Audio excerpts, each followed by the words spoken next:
People think of history as like a non-factor in things, but if you pay attention to history, it highlights the reasons why things are the way they are today. And who knows, you could be making history right now.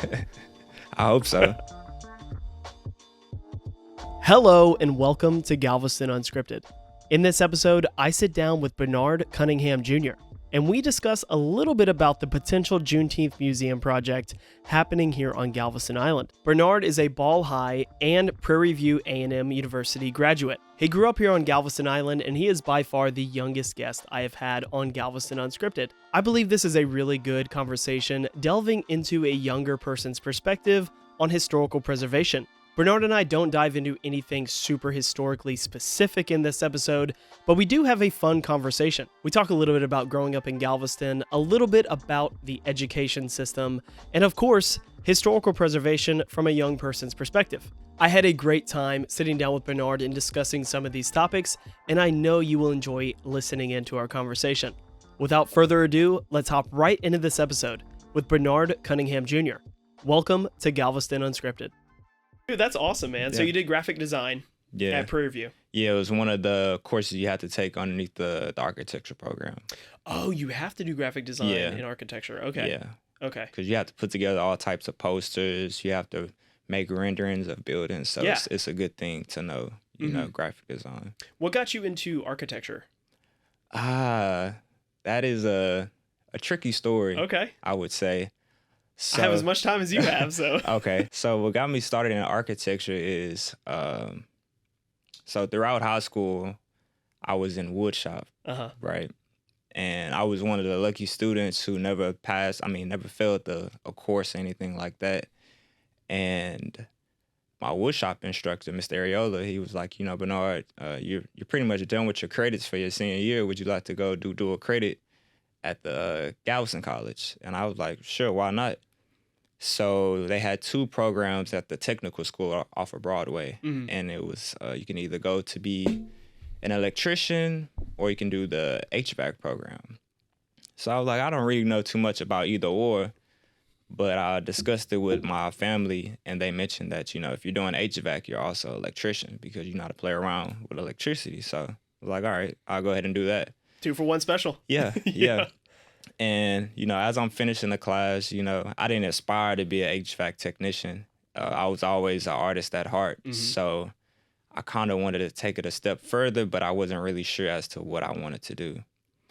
And fast forward, I graduate and I was trying to pursue cross country, like walk on for university. Yeah. And Prairie View caught my eyes. So, you know, I'm going to orientation. And of course, I look into the construction science program to see what they have. And then they bring up architecture. And, you know, you look at the degree plans when you're in school, and they look fairly similar if you're going based off the picture that they have on the cover page. So I was like, you know, what's the difference? And I sided with architecture just because the artistic aspect of it. So that's it, man. And you sent me some of your renderings. Yeah. Like of the new Ball High. Right. Was that your rendering? The one that was actually a rendering produced by PBK. Okay, gotcha. Yeah, gotcha. PBK. And then did you work on Kerrville Stadium? Yeah, Yes, sir. yeah. Yes, sir. Okay. I've actually went out there several times this past summer. I'm thankful for 06 Consulting for the opportunity. But yeah, I went out there, ran a few benchmarks where you can kind of survey the land in a sense. I've created several site plans for the stadium as well. And I also got to look at some of the original plans for the Kerrville Stadium. Oh, really? From when it originated. When did they build that originally? Do you know? I'm not too 60s, sure. 60s maybe? It was pretty old. I would say 60s because it was hand-drawn. It wasn't digital or anything like that. So it's safe to assume the 60s. Yeah. They didn't draw it up in Blender or anything, right? Or whatever software. So could you tell us a little bit about yourself? Like your name? Tell us everything about yourself. Where you got started, where you're from. Born and raised here in Galveston Island. I guess you could say I've been to several of the schools down here. I mean, all of them for the most part. Initially, I started off at L.A. Morgan Elementary School.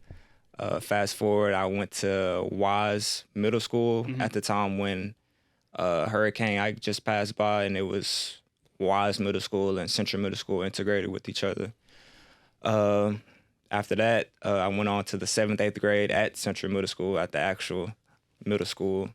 And I went to Ball High School as well. So I'm a former alumni of Ball High, former alumni of Galveston College as well, and former alumni of Prairie University as well. That's awesome, man. That's awesome. So you played sports?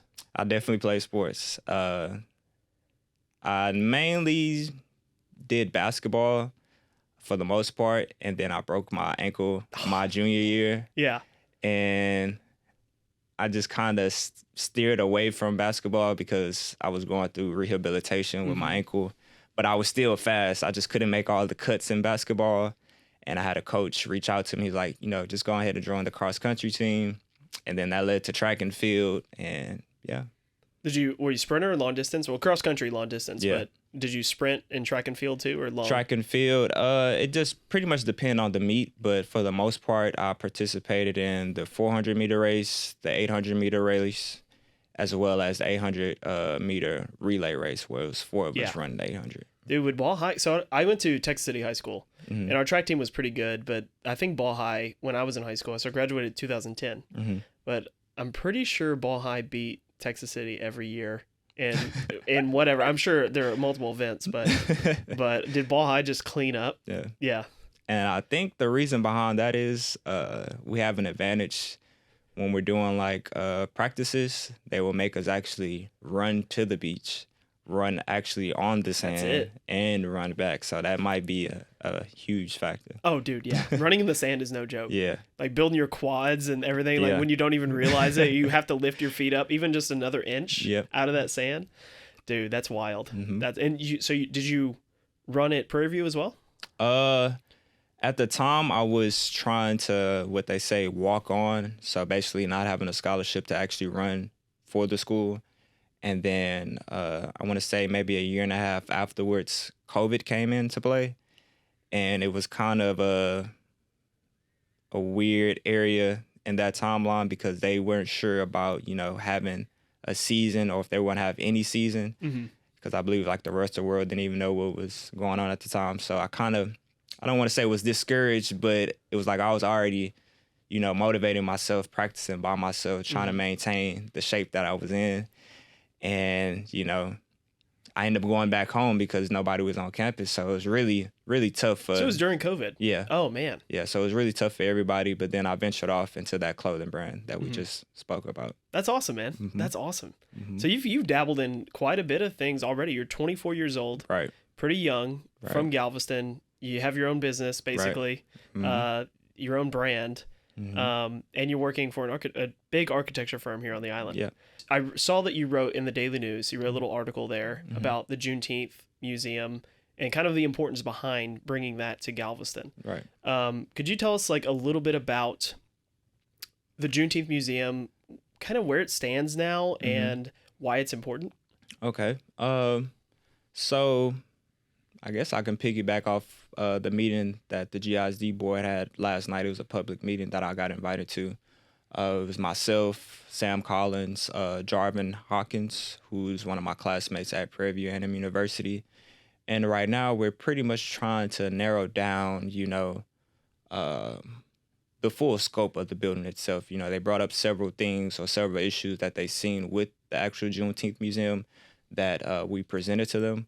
As far as regarding to the parking that's adjacent to Kerrville Stadium. And then we also brought up another goal that they're trying to pursue of renovating old Central High School as well versus, bringing up something new versus, keeping something old and new at the same time, if that makes sense. But for the most part, the reason behind it is because, Galveston is like the birthplace of Juneteenth. I believe it was in 1865 that, Juneteenth came about down here in the state of Texas. And it was just recently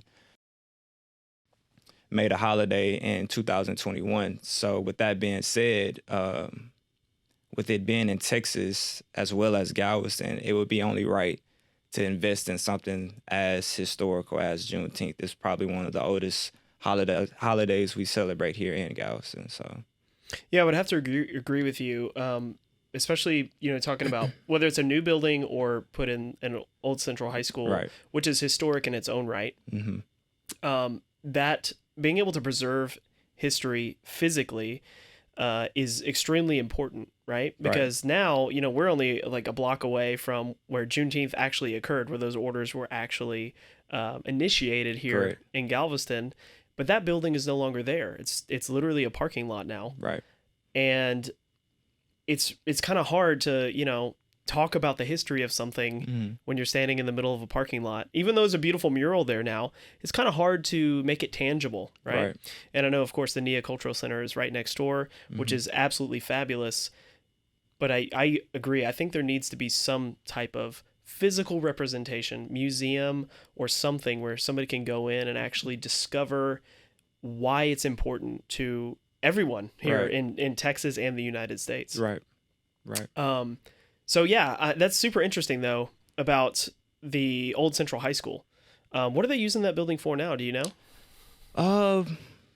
From a personal perspective, I've been there for several different occasions, whether it's, a Black History program, whether it's a Kwanzaa program.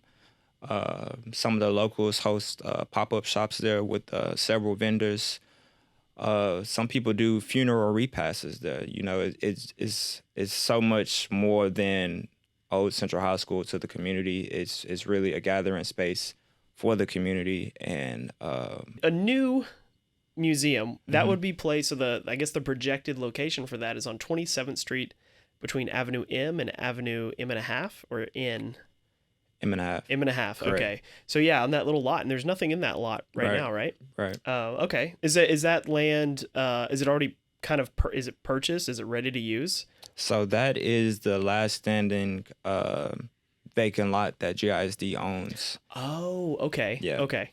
So it's the last lot, and for many years since before I was born, that lot has been used specifically for parking for the visitors of Kerrville Stadium. So that's kind of the major deal breaker right now for the museum. Yeah. Yeah. I wonder, there's got to be some way. Even if that's not the location, I think that my point is I think there needs to be some type of physical place that people can go and learn about Juneteenth, or at least there to be a place where people can talk about it or go to learn about it. For as long as I could remember, growing up here in Galveston, for the most part, it's a tourist location. But then again, you do have your locals. Both you and myself are locals here. And, you have these events that come throughout the year that we all celebrate or we all know, such as one of them coming up in particular, Mardi Gras. You also have the biker rally. You also have Dickens on the Strand.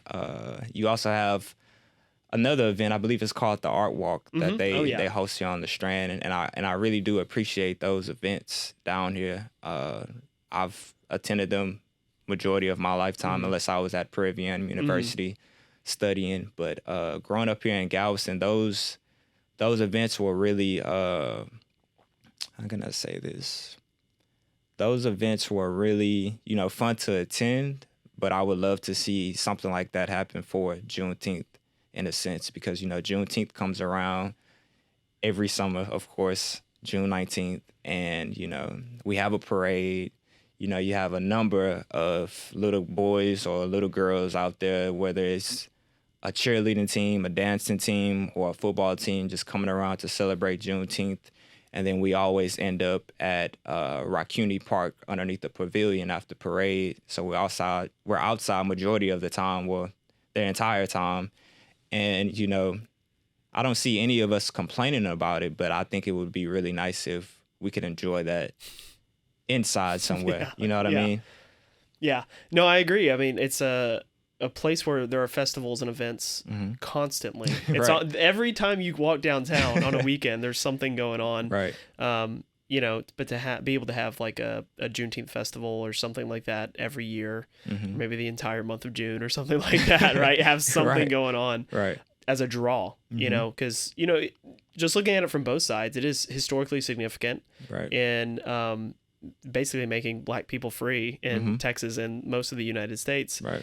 But it's also, and it could be an economic driver here in Galveston Right. and this part of Texas, Right. to bring people down here every year. So You're definitely right about that because, as I mentioned, I'm a local myself, and I've worked at several different jobs down here in my earlier ages. And, you know, the tourists that come down here, like, say, for instance, I used to work at the Spot for maybe 2-3 years in the summertime.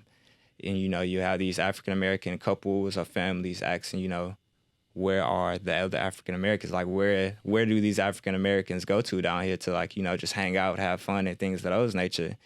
And I honestly can't say we have a space delegated to not just specifically us, but a space that we're just, like, familiar with, and, you know, everybody is coming together in a sense. Are you saying it's kind of like, if you come down here, it's like white friendly or friendly to a lot of other people, but maybe not so much African Americans? Not necessarily, because anywhere I go in Galveston, for the most part, I feel welcome. Yeah. You know what I mean? But, like, say if I was to come to the Strand, let's say a Friday or Saturday night, you know, 9 times out of 10, I might end up at Yaga's or Tsunamis. That's what I'm talking or about. I might end up at Barefoot. And it's really a nice thing because, you know, as I come down here or as I travel down here from school on the occasion, I get to see some of my classmates, you know what I mean? But for the most part, when I'm at these places, I'm not seeing, you know, people that I've grew up with, not just my classmates, but people I've grown up with. And 9 times out of 10, they're probably just somewhere it won't be here. It might be in the Houston area. Yeah. You know what I mean? So. Yeah, I see what you mean. Yeah. Is it because Galveston is an interesting place in that it's been a very diverse place for a long time. I mean, as a port city, as you know, as a tourism city, you've had a lot of people kind of mixing and mingling here for literally a century or more, right? And even the schools here are super diverse. That's why I enjoyed going to school in like Texas City, and a lot of my friends went to Ball High. It was super diverse, and no matter where you would go, you're kind of just with everybody from all over the place. They look different than you. They're black, they're white, they're Hispanic, whatever. That's what I do love about Galveston, but I understand exactly what you're saying. Right. Well, so growing up in Galveston as a kid, did you understand the historical significance of like Juneteenth or Galveston in general? I would like to say yes. And it wasn't something that was taught to me actually in school. It was actually the selective group of teachers who you have those teachers who love their job, and then you have those teachers who are there just to do their job. I was blessed enough to be around some teachers who love to do their job and go above and beyond and get you to participate in the Black History Month program, get you to participate in the Juneteenth program, get you to participate in these talent shows dedicated to Black history and things of those nature. So I'm very thankful for that. I would say, as far as like the cultural significance of Galveston itself, that's kind of something that you learn as you keep going, as you're walking down the streets of downtown or anywhere in Galveston, and you realize, you know, there's a lot of history down here, and there's some things you actually have to learn through textbooks or a textbook that wasn't provided through the school program itself. So, what are some of those things you're talking about that you may or may not learn in a textbook or at school? Some of those things that I may or may not learn in those textbooks in the school definitely refers to, you know, a point of time in history where, you know, there were slaves being auctioned off here on the Strand. You know what I mean? Oh, yeah.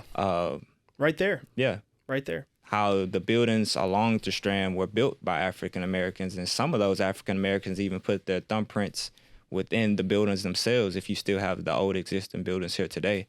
Another thing to mention is that, you know, Galveston was like a hub for like the wealthy. Like back then they had like gambling shacks and things of that nature, and it was a beautiful thing. It's just that we were left out of the picture, if that makes sense. So I feel like, in a sense, when that happened, it kind of just carried over throughout the years to where the wealthy establishments are on this side of Broadway, and the African Americans or the Black community, they don't really have these mom and pop stores or the brick and mortar stores that we have today in the city. And I think, culturally speaking, it's not a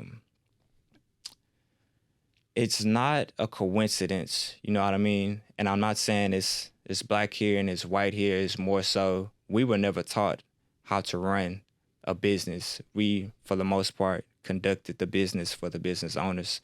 So I would say take it with a grain of salt. Mm-hmm. But the black community, I feel like we really need somebody to step in and say, hey, this is how we can come together and establish ourselves within a city that we're know and behold to and hold true to that, versus us, going around and just complaining about what we don't have here. Yeah, because, I was speaking to a few people on the podcast I've had and mm-hmm. just general conversation. These usually ladies I'm talking to, they're in their like maybe 60s, maybe late 60s, mm-hmm. and they talk about growing up in Galveston, and they talk about how their first, they were some of the first integrated classes in growing up in elementary, even mm-hmm. up to Ball High School. Right. And you look at that and talk for younger people today, that is so hard to imagine, is segregation. Right. And you talk to people who are just in their 60s, who they were the first integrated class. Right. That's not that long ago. Right. At all. You're right about that. And it blows my mind, because growing up, in a very diverse school, very diverse neighborhood, very diverse area, it never even crossed my mind that was even, it felt so far away, right. But it's really not. Yeah. And, to come back to economics and owning businesses and things mm-hmm. like that, it takes a long time. Yeah. To get over that. I'm preaching to the choir here. Right. I mean, you understand, but right. It takes a very long time to get over that. What was going to Prairie View A&M like? That is a really great question. So at Prairie View, it was one big melting pot in a sense. You hear about HBCUs, historically black college universities, and you really don't get the gist of it until you actually attend one. Mm-hmm. So like, how you said in Galveston, people have been mixing and mingling since forever.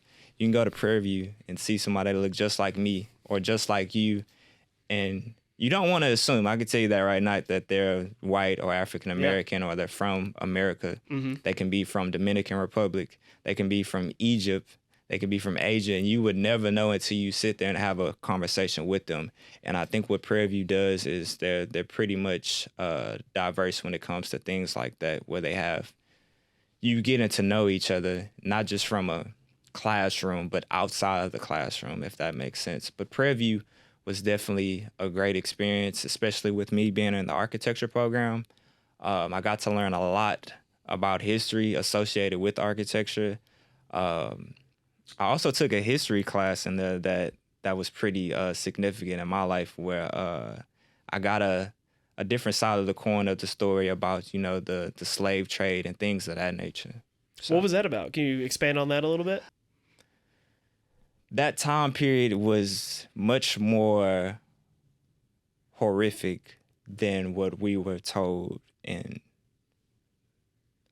lower education or elementary or middle school. For the most part, the education that we're taught, as a young kid, it's pretty much the same thing throughout the years. And it's pretty much a story that they want you to know, from my opinion, versus a story that you need to know. And the way African-American people were treated is far worse than what we think. And a particular story that my professor mentioned to me was how in the past, you would get a ship and there would be tons of African-American, well, at the time, Africans on these ships, and they would try to pile them up as much as they could to get on these ships. And of course, they were malnourished. They weren't really fed.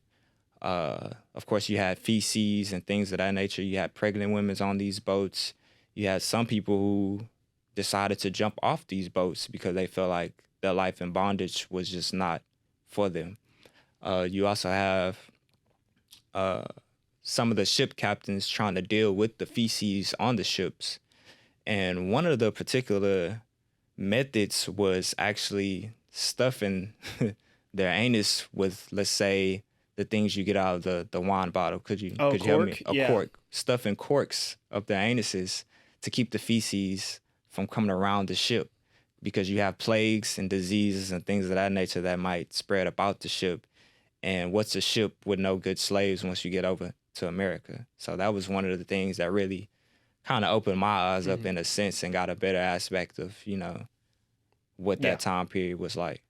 Yeah, I'm glad you expanded on that, because I encourage all people. I couldn't recommend a specific book or anything like that, but I recommend everyone to, if you hear something about history, it sounds kind of unbelievable, or it seems like if it's even sugar-coated in a way, dive deeper into those subjects, whether it is the slave trade, whether it is anything, war, anything, literally anything.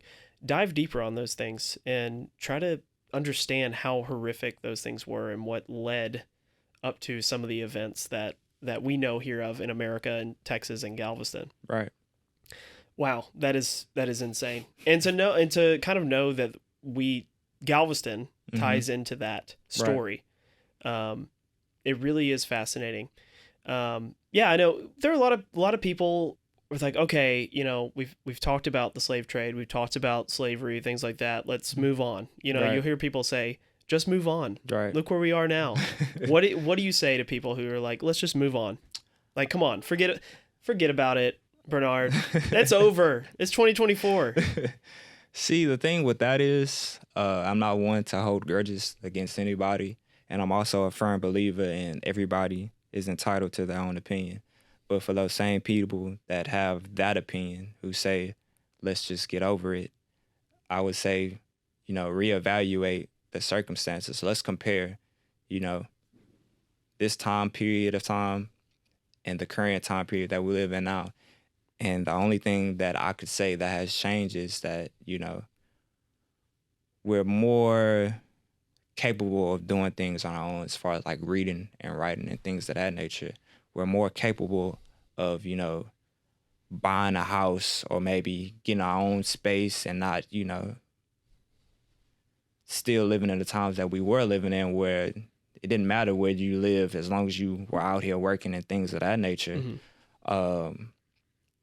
And not only to say that, but also compare your lifestyle to maybe somebody in not only an African-American community, but somebody who's in a minority community, and just really think, dive into the history behind your family and then dive into the history of my family, and you tell me, was there any fair play involved? Very well said. Why don't you start a podcast, my man? Too busy. Yeah. The story of my life too.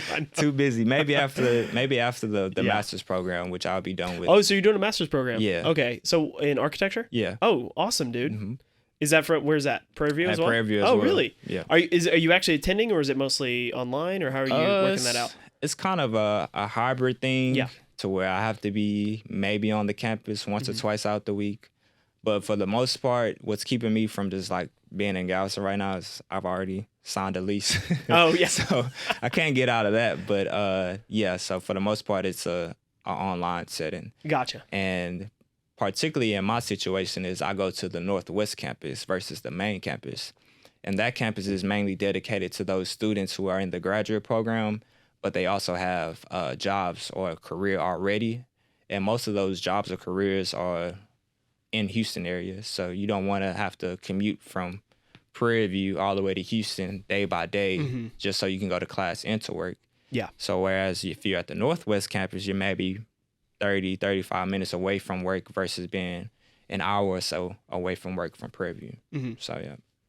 Gotcha. How did you meet Sam Collins? I met Sam, I believe, the summer of 2021 or 2022. And at the time, I believe I was in my third or fourth year at Prairie View. And we were proposed to do a design charrette but paired with Texas A&M University as well. And they gave us the proposal of a Juneteenth Museum in Galveston. And I'm going to be honest, at that time, I thought it was just like another project. We just so happened to be in Galveston and we're doing a historic, project.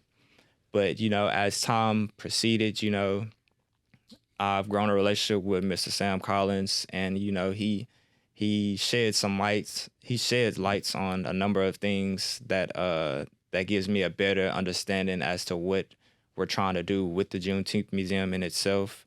And then I want to say I also read one of his guest columns too, maybe a month or two after meeting him and figuring out who he actually was down here in Galveston, Texas. So he's doing some amazing work. Right. And, he kind of operates in silence too, which is really, really cool. And then you meet him and talk to him, and you kind of see what he's working on, and you're like, oh my gosh, dude, you're doing some amazing, amazing work and doing some really cool stuff. But yeah, he's a wonderful, wonderful man.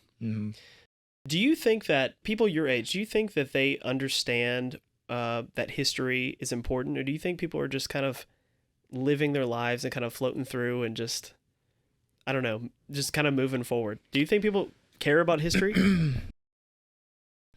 Well, I can't speak for everybody. Yeah. But I would say I guess I could speak for the African American community. Okay. I would say, we're so caught up in the lives that we do have that weren't, I guess you can say, well thought out before we were on this earth based on the circumstances that came before us.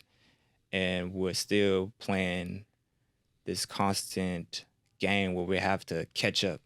And once we catch up, we're 10 steps backwards. And when we're catching up again, we're still 10 steps backwards. But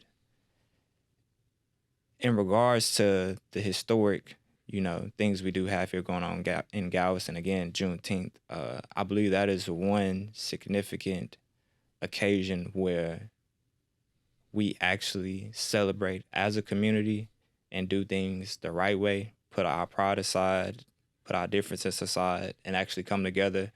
And for the most part, it's not for the generation who knows about Juneteenth.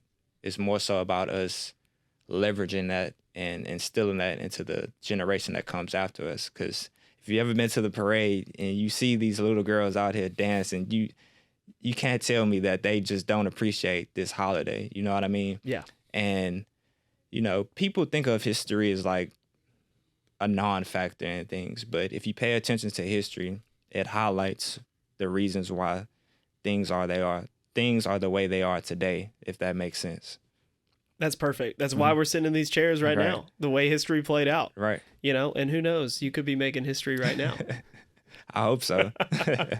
I hope so. I'm open to anything else you have to ask me, because after you asked that one question and I got deep into it. Oh, it's all good. I don't know what I was able to say. You can say whatever you want. Not able to say. There are no limits. Okay. You can say whatever you want. Just to compliment you, I could see why Sam sent you over here and connected us. You've got a lot going on, and you're going to do some amazing things. You're very well spoken. You know exactly what you want, and talking about future generations, and then what you can do to improve in future generations. Right. That is what we should be thinking about.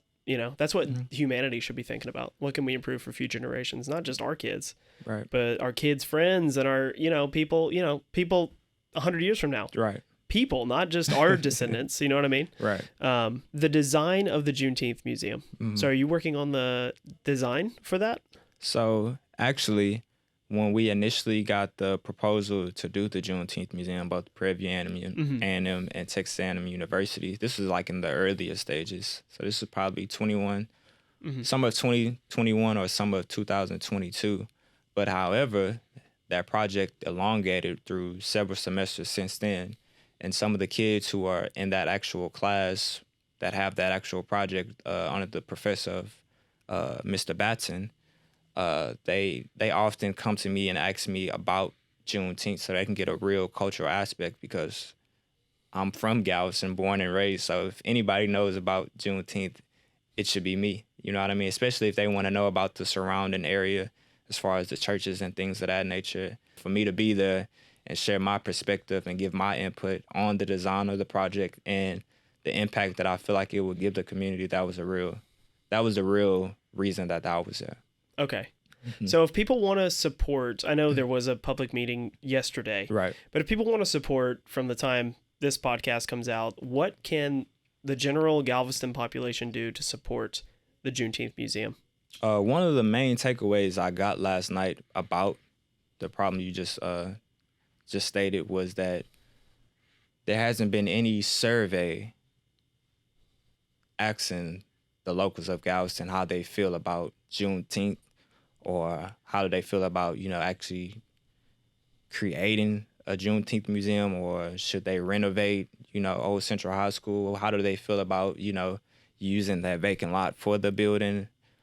Things of that nature. So I believe that would be the next step moving forward from a community aspect, is to really get in some feedback. Because one of the things they brought up in the board meeting was, it was an old city councilman there. Can't remember his name, forgive me. But he mentioned, the community is the reason you guys are sitting in these seats that you guys are sitting in. So to say that nobody has made the effort to ask the community how do they feel about, the Juneteenth Museum is baffling in a sense. So I feel like, getting that survey would be a vital role, and maybe getting some real numbers or a real aspect as to where we're going with the direction of the Juneteenth Museum. So that's kind of where it stands right now. We're still fighting for it. Yep. To create a physical space where you can go and learn and appreciate Juneteenth. Right. You talk about historic preservation, right? In the 1970s, Galveston Historical Foundation, they really began pushing to preserve a lot of these buildings down here.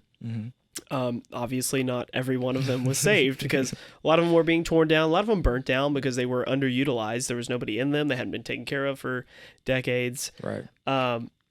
But they're super important. But I do see a lot of friction when it comes to creating something new, even though it directly relates to something historical and preserving history. Right. So that's just very, very interesting. Something to think about for those listening, right? Right. Is there anything else you wanted to say? When the survey is released, make sure you participated. I'm not sure on the exact date it will be releasing, but please, please, please get involved. Get your mom involved. Get your sister involved. Get your grandfather involved. Get your niece involved. Get your pastor involved. It is very, very, very important that we get the community involved. Yeah, just to hear from the community, right? Just to everyone, what do you think about this, right? Well, cool. Well, I know I'll share it whenever it comes out, Well, Bernard, thank you so much, man. This has been great. You are by far the youngest person I've ever had on the podcast. I really appreciate you coming in and lending your perspective and your work. You're doing really good things, man. You're doing really good things. And to be from Galveston, man, I'm proud that you're from Galveston. You're doing some awesome stuff. Thank you. Yeah. Thank you. Well, thanks, man. Thank you for having me. Absolutely. Well, we're going to have you back on one of these days. Okay. So. I look forward to it. Yes, sir.